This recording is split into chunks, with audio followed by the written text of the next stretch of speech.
শ্রীমদ্ ভাগবত বললেন,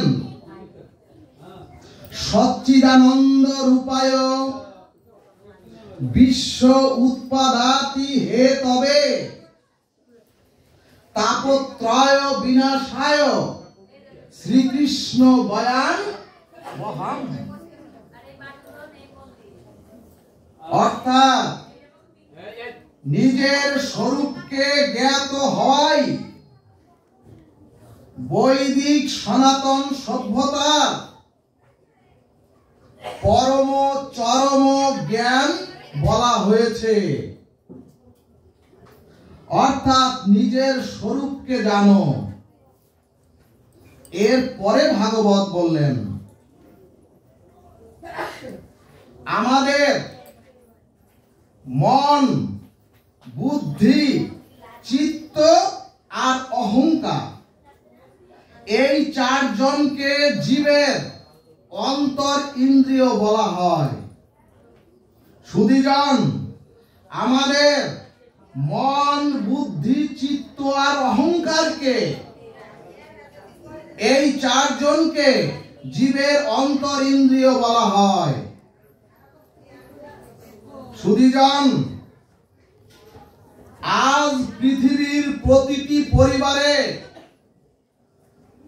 প্রায়শই দেখা যায় অশান্তি বিরাজ করছে।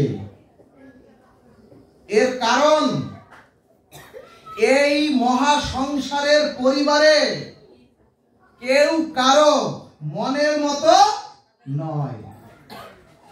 অর্থাৎ সংসারের দ্বন্দ্ব, এ মহা সংসারের সংঘাত এবং অশান্তি লেগেই আছে। কিন্তু সুধীজন, এই অশান্তির কারণে আত্মীয় বা প্রিয়জনের সাথে তখন দূরত্ব সৃষ্টি হয়। এমনকি পারিবারিক অশান্তি এড়াবার জন্য এখন দেখবেন পরিবারে পরিবারে বিচ্ছিন্ন অথবা আলাদা থাকতে হয়। কিন্তু সুধীজন, আমাদের পঞ্চভৌতিক রক্ত মাংসের এই দেহের মধ্যে যে সংসার,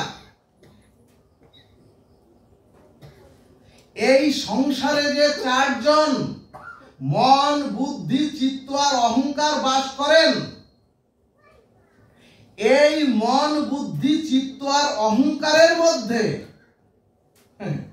অন্তর্দ্বন্দ্ব থাকলেও এরা কেউ অন্তর ইন্দ্রিয় থেকে আলাদা হতে পারে না। এজন্যই শাস্ত্র বললেন, সংসার দ্বন্দ্ব মিটালেও আমাদের অন্তর পরিবারের এই যে চারজনের দ্বন্দ্ব, সেই দ্বন্দ্ব আজ পর্যন্ত অন্তত আমার মেটেনি। সুধীজন, একটু ধ্যান না দিলে আমরা এই দার্শনিক আলোচনা উপলব্ধি করতে পারবো না। ভাগবত বলছে, আমাদের বাইরের জগতে যে অশান্তি, ঠিক তদ্রূপ, অর্থাৎ আমাদের বাইরের এই সংসার জগতের যে অশান্তি, ঠিক তদ্রূপ আমাদের দেহ অন্তরেও অশান্তি আছে। এবং এই অন্তরের অশান্তি, এই অন্তরের অশান্তিও আমাদের দূর করতে হবে। তাহলে প্রথম হচ্ছে মন। ভক্তগণ, সুস্বাদু খাদ্য পর্যাপ্ত খেলে যদি দেহের ক্ষুধা নিবৃত্ত হয়, তখন আর খাদ্য গ্রহণ করা যায় না। অর্থাৎ দেহের সুষম খাদ্যের প্রতি লোভটা বা ক্ষুধাটা মিটে যায়। কিন্তু আজ পর্যন্ত অন্তর ইন্দ্রিয় মনের ক্ষুধাকে কেউ নিবৃত্তি করতে আমরা পারি না। এজন্যই মন বলছে দেহকে, এজন্যই ভিতরের অন্তর ইন্দ্রিয় মন পঞ্চভৌতিক দেহকে বলছে তুমি সুষম আর উৎকৃষ্ট খাদ্য খেয়েছো তো। দেহকে বলছে তুমি তো ভালো ভালো খাবার খেয়েছো, এখন একটু ক্লান্তিতে ঘুমিয়ে নাও। মন বলছে দেহকে। এখানে ভাগবত বললেন শরীর বিশ্রাম নিলেও দেখবেন, শরীরটা বিশ্রাম নিলেও বিছানায় দেখবেন, ঘুমাতে চেষ্টা করলেও দেখবেন অনেক সময় আমাদের ঘুমটা আসে না। এর কারণ মন তখন দাবি করছে, মন তখন দাবি করছে তোমার শরীরের খাদ্য গ্রহণে, তোমার শরীরের খাদ্য গ্রহণে তুমি ক্লান্তিতে ঘুমাতে চাচ্ছ তো। কিন্তু শরীর ঘুমাতে চাইলেও মন ঘুমাতে চাইছে না। এজন্যই মানুষ, এজন্যই আমরা বিছানায় ঘুমানোর জন্য গেলেও ঘুমাতে পারি না। কারণ মনের ক্ষুধাটা তখনো মেটেনি, মনের ক্ষুধাটা তখনো মেটেনি। এরপরে ভাগবত বললেন তারপরেও যদি আমাদের তো অনেক বুদ্ধি, তারপরেও যদি ঔষধের দ্বারা ঘুমিয়েও পড়েন, ও মাগো, তারপরে যদি ঔষধ খেয়েও ঘুমিয়ে পড়েন, তখন মন তার নিজস্ব, তখন আপনার আমার মন ভিতরের মধ্যে একটি নিজস্ব সংসার তৈরি করে নেয়। কোথায়? দেহের মধ্যে। কারণ মন বিশ্রাম নেয়নি এবং মনের সেই সংসারের নাম হচ্ছে স্বপ্ন।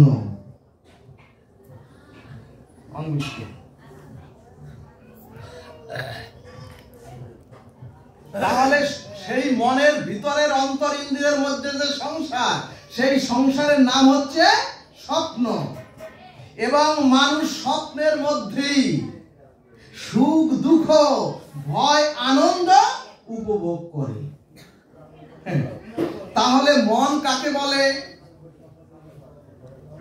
ভাগবত বললেন যিনি ভিতরের সংসার রচনা করতে পারেন তিনি হচ্ছেন মন। এরপরে শাস্ত্র বললেন মানুষের বয়ক্রমে বৃদ্ধ হলে শরীরের হস্তপদ ইন্দ্রিয়াদি নিষ্ক্রিয় হয়ে যায়। অর্থাৎ মানুষ যদি আমরা বৃদ্ধ হয়ে যাই তখন আমাদের এই হস্তপদ ইন্দ্রিয়াদি নিষ্ক্রিয় হয়ে যায়। কিন্তু মনের কোন জরা ব্যাধি, মনের মধ্যে মন অন্তর ইন্দ্রিয় যে মন, ওই মনের কোন জরা ব্যাধি অথবা বৃদ্ধ বা নিষ্ক্রিয়তা নাই। এজন্যই দেখবেন মন মৃত্যুর দিন পর্যন্ত আমাদের দেহের মধ্যে সজাগ থাকে। নতুবা মানুষ মৃত্যুর সময় মানুষ এত কামনা কেন জাগে মানুষের মধ্যে? মৃত্যুর সময় ভক্তগণ আমরা সবাই বাহিরের জগতের খবর রাখি, সবাই আমরা সংসারের স্বামী স্ত্রী ছেলে মেয়ে সবার সংসারের খবর রাখি, কিন্তু এই অন্তর ইন্দ্রিয়ের বা অন্তর রাজ্যের খবর আমরা রাখি না। কিন্তু শ্রীমদ্ ভগবত গীতা ভাগবত এর মূল কথা হলো গীতা ভাগবত সাধন ভজনটাই হলো এই বহির জগৎ থেকে অন্তর জগতে প্রবেশ করা। বলো না গো রাধে রাধে। এরপরে শাস্ত্র বললেন শরীরের ক্ষুধা ইন্দ্রিয়ের ক্ষুধাও এক সময় চলে যায়, শরীরের ক্ষুধা বয়সক্রমে ইন্দ্রিয়ের ক্ষুধাও চলে যায়, এমনকি মানুষ ভোগ করতে করতে ভোগের পিপাসাটাও মিটে যায়। এখন প্রশ্ন, যদি ভোগের পিপাসা মিটে যায় তাহলে আমাদের পুনর্জন্ম কেন হবে? সুধীজন, অনেক আশা আকাঙ্ক্ষা ভোগ করে শরীরের সমস্ত পিপাসাটা মিটালাম, তাহলে আমি আবার জন্ম কেন নেব? অথবা আমরা নতুন শরীর কেন পাব? এখানে ভাগবত উত্তর দিলেন, ওগো ওগো শরীরের ক্ষুধা মিটে, শরীরটা নাশ হয়েছে বটে, শরীরের ক্ষুধা মিটে, এই শরীর মানে পঞ্চভৌতিক এই দেহটা নাশ হয়েছে বটে, কিন্তু মনের ক্ষুধা মেটেনি। এবং মনের ক্ষুধাটার কারণেই, এবং ওই মনের অন্তরিন্দ্রিয় মনের ক্ষুধাটার কারণেই জীবকে বারবার জন্মাতে হচ্ছে, আবার বারবার মৃত্যুবরণ করতে হচ্ছে, বারবার শরীর ধারণ করতে হচ্ছে। কারণ অন্তরিন্দ্রিয় মনে যে কামনা বাসনা নিয়ে আমরা চলে যাচ্ছি, এটা পরিপূরণের জন্য আমাকে আপনাকে আবার জন্ম মৃত্যু জরাব্যাধির অভিশাপে আবার আমাদের এই চক্রে আসতে হচ্ছে। সুধীজন, যতদিন জীব মনের পিপাসা ক্ষুধা মিটিয়ে, যতদিন জীব মনকে নিয়ন্ত্রণ না করতে পারবে, ততদিন আপনাকে আমাকে কোটি কোটি পুনরপি জন্ম, কোটি কোটি পুনরপি মরণের চক্রে আবর্তিত হতেই হবে। এরপরে ভাগবত বললেন, বহির জগতে যেমন সংসারে স্বামী স্ত্রী অথবা সন্তান পিতামাতাতে দ্বন্দ্ব থাকে, ঠিক তদ্রূপ অন্তর্জগৎ সংসারেও মনের দ্বন্দ্বটা হয় বুদ্ধির সাথে। মনের দ্বন্দ্বটা হয় বুদ্ধির সাথে। সুধীজন, আমি 4টি জিনিস বলেছি, মন, বুদ্ধি, চিত্ত আর অহংকার। এই 4টি তত্ত্ব যদি একটু মন দিয়ে শ্রবণ করেন, আপনারাও আপনাদের জীবনের মীমাংসায় পৌঁছাতে পারবেন। তবে তাত্ত্বিক তত্ত্ব কর্ণ দিয়ে নয়, মন দিয়ে শ্রবণ করতে হয়। ধরুন এখানে আপনারা হরিকথা শুনতে এসে মন শ্রবণ করে যখন মনে কিছু সংকল্প এলো, অর্থাৎ কথাগুলি তো জীবনের কল্যাণকর এবং জীবনের জন্য মঙ্গলকর, কিন্তু দেখবেন মন যখন ভাগবত সিদ্ধান্ত শ্রবণ করে, মন যখন এই অমৃত শ্রবণ করে কার্যে রূপান্তরিত করতে চায়, তখন বুদ্ধি বিরোধ করে বসে। সুধীজন, মনের সাথে বুদ্ধির বিরোধ হয় বিধায়, মনের সাথে বুদ্ধির বিরোধ হয় বিধায় মন ভালো দিকে যেতে চাইলেও, মন সাধন ভজনের মঙ্গল পথে যেতে চাইলেও অশুভ বুদ্ধি মনকে সৎ পথে যেতে দেয় না। জয় নিতাই বল হরি বল। দেখবেন ভাগবতে সাধু সঙ্গে হরিকথা ভালো লাগে এবং মন সায় দেয় স্বভাব পরিবর্তনের জন্য, কিন্তু যখন কার্যে আপনি রূপান্তরিত করতে গেলেন তখন বুদ্ধি মনের সাথে বিরোধ বাঁধিয়ে দেয়। এরপরে অন্তরিন্দ্রিয় হচ্ছে চিত্ত। এখন প্রশ্ন, চিত্ত কাকে বলে? শাস্ত্র বললেন মন বুদ্ধি যদি বিগলিত হয়, মন আর বুদ্ধি যদি বিগলিত হয়, মনের চিন্তাগুলি যেখানে ছাপ পড়ে, মন আর বুদ্ধি বিগলিত হয়ে চিন্তাগুলি যেখানে ছাপ পড়ে সেটাই হচ্ছে চিত্ত। এবং চিত্তে একবার যদি সুসংস্কারের ছাপ পড়ে যায় তখন জীবের স্বভাব পরিবর্তন হয়, নতুবা জীবের স্বভাব পরিবর্তন হয় না।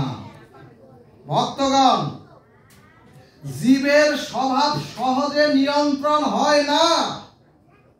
দেখবেন অনেক শাস্ত্রবাণী, দেখবেন অনেক ভাগবত উপদেশ এবং অনেক দুঃখ প্রতিকূলতা দেখলেও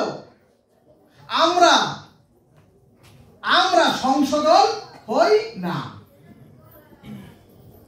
এরপরে মন বুদ্ধি চিত্তের সাথে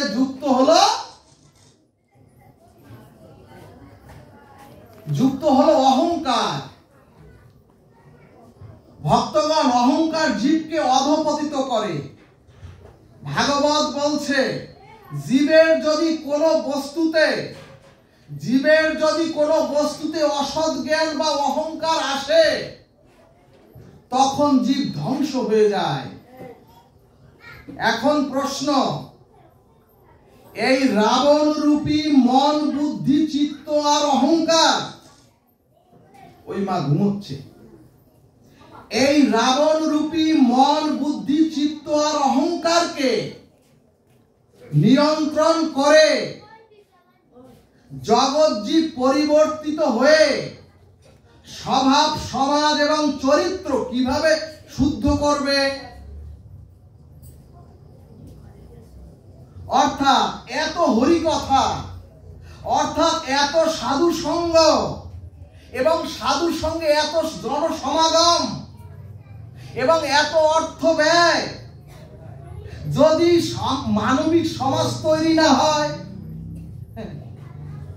যদি এত মানুষের এত সমাগমে এত ভাগবত কথায় যদি মানুষের চরিত্র সংশোধন না হয়, যদি এত হরি কথায় হরি নামে মানুষের স্বভাব যদি না বদলায়, তাহলে যে বুদ্ধি দিয়ে শুনে মনও মেনে নিচ্ছে, যে বুদ্ধি দিয়ে শুনলেন আর মনও মেনে নিচ্ছে, কিন্তু কাজে আসছে না কেন? ভক্তগণ, তখন রামচরিতমানস গ্রন্থ এর উত্তরে বললেন, ভগবান রামচন্দ্র যতবার বাণ নিক্ষেপ করছেন, ভগবান রামচন্দ্র যতবার রাবণকে মারার জন্য, হত্যার জন্য বাণ নিক্ষেপ করছেন, ততবার রাবণের হাত আর মাথা কাটা পড়ে যাচ্ছে, কিন্তু সঙ্গে সঙ্গে আবার রাবণের মাথা আর হাত সব আবার গজিয়ে যাচ্ছে। এখন প্রশ্ন, শ্রীরাম বাণ ছুঁড়ে যদি রাবণের মস্তক ছিন্ন করে তাহলে আবার গজাবে কেন? ভক্তগণ, দেখুন আর্য দর্শন কি মর্মান্তিক সিদ্ধান্ত দিয়েছেন জগৎ জীবের জন্য। সুধীজন,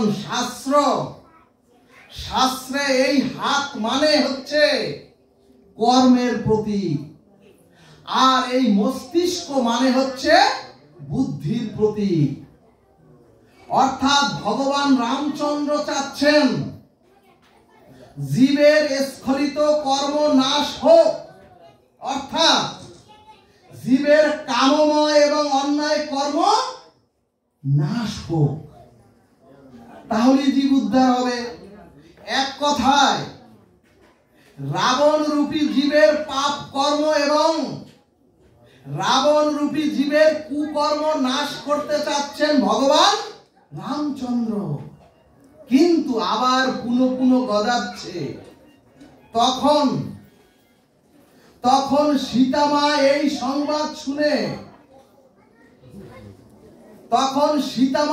সংবাদ শুনে বললেন, স্বয়ং ভগবানের বাণে হাত আর মস্তক খণ্ডন করলো, মানে কুকর্ম আর কুবুদ্ধি ছেদন করলো। কিন্তু যদি আবার গজায় তাহলে রাবণ মরবে কি করে, আর জীব কামনা বাসনা ধ্বংস করে উদ্ধার হবে কি করে?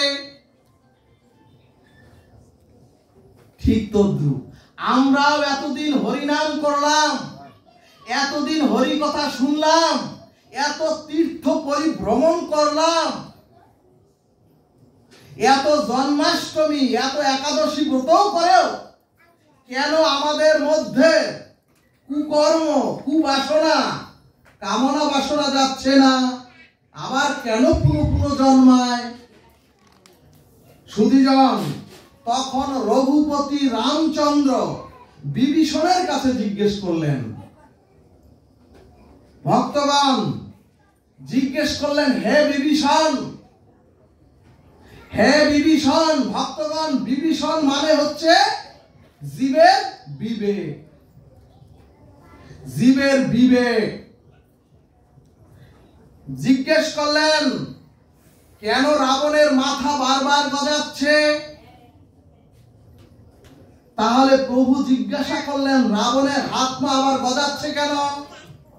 তখন বিবেক রূপী বিভীষণ বললেন, প্রভু আপনার বাণ হাত মাথা ছাড়াও আরো 2 জায়গায় নিক্ষেপ করতে হবে।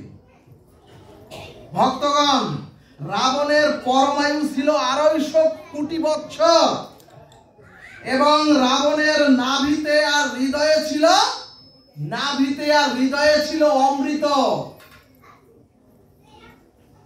অর্থাৎ রাবণকে নাশ করতে হলে শুধু মাথা আর হাত নয়, রাবণকে অর্থাৎ কুবাসনা, কুকর্মকে বধ করতে হলে আরো নাভি আর হৃদয়ে বাণ মারতে হবে। তাহলে সুধীজন, মনুষ্য দেহের অন্তর সংসারের সদস্য হচ্ছে 4 জন: মন, বুদ্ধি, চিত্ত আর অহংকার। অর্থাৎ সুধীজন, সর্ব বেদান্ত সার অমল পুরাণ ভাগবতের সিদ্ধান্ত হলো ভগবানের বাণী দ্বারা, ভগবানের কৃপা দ্বারা এবং ভগবানের শাস্ত্র এই বিধানের দ্বারা যদি জীব তার মন, বুদ্ধি, চিত্ত আর অহংকারের উপর বিবেক বিচার রূপ বাণ মারতে পারে, তবেই জীবের দেহের রাবণ ধ্বংস হবে, আর জীব চিরশান্তি, চির উদ্ধার হয়ে যাবে। বলবান রাধা কৃষ্ণ প্রীতি পরমানন্দে হরি হরি বলবান।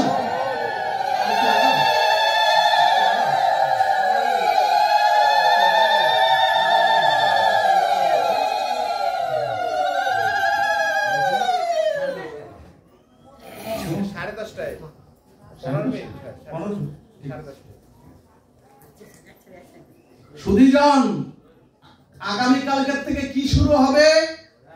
হরিনাম। শ্রী শ্রী চৈতন্য চরিতামৃতের সিদ্ধান্ত দিলেন, কলিকালে নাম রূপে কৃষ্ণ অবতার, আর কোন ধর্ম কইলে নাহি হবে পার। অর্থাৎ কলিতে নাম যজ্ঞই সার। কিন্তু সুধীজন, মহাপ্রভু যেভাবে নাম করতে বলেছেন, মহাপ্রভু যেভাবে কলির জীবকে নাম করতে বলেছেন, তার অনেকটাই আমরা পথ হারিয়ে বসেছি। সুধীজন, মহাপ্রভু বলেছিলেন, আপনারাও শুনেছেন, অতএব গৃহে তুমি কৃষ্ণ ভজ গিয়া।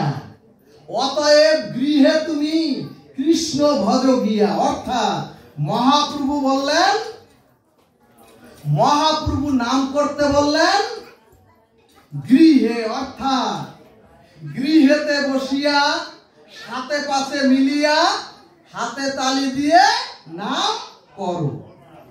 কিন্তু ভক্তগণ, আমরা এখন নাম করছি আসরে। মহাপ্রভু বললেন বাড়িতে এখন নাম হয় না।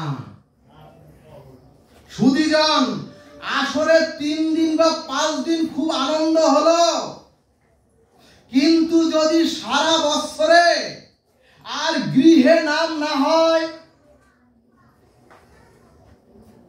ভক্তগণ, আসরের বিরোধী শাস্ত্র নয়, আসরের বিরোধী আমিও নই, কিন্তু ঘরে কৃষ্ণ ভজন যদি না হয়, যদি সংসার আর ঘর পুরে ছারখার হয়ে যায়, তাহলে এখানে এসে 3 দিন আর 5 দিনে কি শান্তি পাবেন?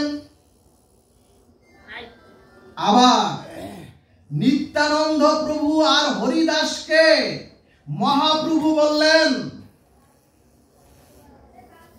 মহাপ্রভু তো হরিদাস আর নিত্যানন্দ প্রভুকে আসরে নাম করতে বলেননি, স্টেজে নাম করতে বলেননি। মহাপ্রভু হরিদাস আর নিত্যানন্দকে বললেন জীবের দ্বারে গিয়া, জীবের দ্বারে দ্বারে গিয়া করো এই ভিক্ষা। অর্থাৎ ও মা, মহাপ্রভু তো জীবের দ্বারে দ্বারে কৃষ্ণ নাম ভিক্ষা করতে বলেছেন, স্টেজে বলে তো বসে তো বলেননি। এমনকি মহাপ্রভু নাম শুরু করেছিলেন শ্রীবাসের আঙ্গিনায়, অথচ আজ বাড়িতে নাম হয় না, আজ বা গৃহে নাম হয় না, স্টেজে একবার নাম হয়। কিন্তু যদি বদনে নিরন্তর নাম না থাকে, এরপরে চৈতন্য ভাগবত দৃষ্টান্তে বললেন, যাত্রায় যেমন দেশাত্মবোধক সঙ্গীতে 2 দিকে দাঁড়িয়ে মাজা বেঁকিয়ে নৃত্য করে, অর্থাৎ বোম্বের হিন্দি গানের নৃত্য কি হরিনামের আসরে হতে পারে? ভক্তগণ, যুবতীরা আসরে উঠে যদি মাজা বেঁকিয়ে নৃত্য করে হরিনামে, মহাপ্রভুর তো এতে অনুমোদন নাই। মহাপ্রভু বললেন, ওগো ওগো তোমরা শুনে রাখো, কাঠের মূর্তিও যদি নারী, কাঠের মূর্তিও যদি কোন মুনি ঋষি দেখে, কাঠের নারী মূর্তিও যদি মুনি ঋষি দেখে, তাহলে সেই মুনি ঋষিরও চিত্ত বিভ্রান্ত হতে বাধ্য। তাহলে হরিনামের আসরে যদি অশ্লীল নৃত্য করে, আর যদি জীব কামনা বাসনা আর উদ্রেক হয়, এর দায়ভার কে নেবে? সুধীজন, হরিনাম করার জন্য মহাপ্রভুর নির্দেশ ছিল, অসাধুর সঙ্গেতে ভাই কৃষ্ণ নাম নাহি হয়, নাম অক্ষর বাহির হয় বটে। অর্থাৎ মহাপ্রভু বললেন, ওগো যারা নিজেরা আচরণ করেন না, যিনি একাদশী ব্রত পালন করেন না, যার দ্বাদশ অঙ্গে তিলক নাই, যিনি পরম্পরা সদ্গুরু আশ্রিতই নন, এবং যারা এখনো আহার শুদ্ধিও হয়নি,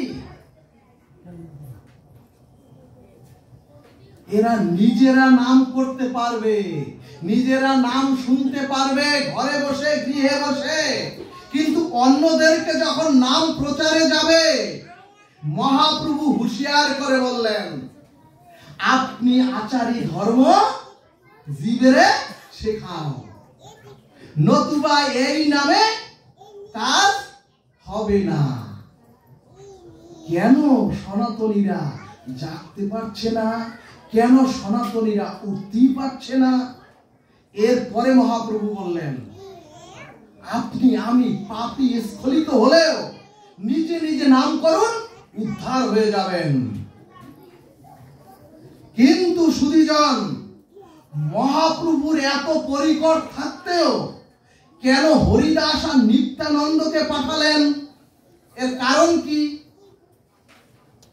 সুধীজন, সাধু সজ্জন সদাচারী যদি না হয়, অর্থাৎ দাতা হতে গেলে যদি দান করার ক্ষমতাই আপনার আমার না থাকে, তাহলে অন্ধ ব্যক্তি অন্যকে পথ দেখাবে কি করে? এই কারণেই মহাপ্রভু বললেন, হে হরিদাস, তোমার মতো নিষ্কিঞ্চন শুদ্ধ নাম আচারী বৈষ্ণবকে ঘরের দুয়ারে দেখলেই, তোমার দিকে নজর পড়লেই, তাদের ইচ্ছা যদি নাও থাকে তবুও তাদের মুখে বদনে কৃষ্ণ নাম চলে আসবে। অর্থাৎ যাহারে দেখিলে আইসে কৃষ্ণ নাম। হে হরিদাস, তোমার মতো বৈষ্ণবকে দুয়ারে দেখলেই বিষয়ী লোকের মুখেও স্বাভাবিকভাবেই নাম চলে আসবে। অর্থাৎ নিচে আচরণশীল হয়ে নাম বিতরণ করতে হবে। ভক্তগণ, আপনারা পাপী অবস্থায় নাম করতে পারবেন, আপনারা স্খলিত হলেও নাম করতে পারবেন, উদ্ধার হয়ে যাবেন। কিন্তু নাম প্রচার করতে গেলে আপনাকে অবশ্যই সাধু হতে হবে। ভক্তগণ, আমি আসরে নাম বা দলের বিরোধী নই। যারা নাম প্রচার করছে ভালোভাবে করুন, আরো বেশি বেশি করুন, কিন্তু নামের আসরে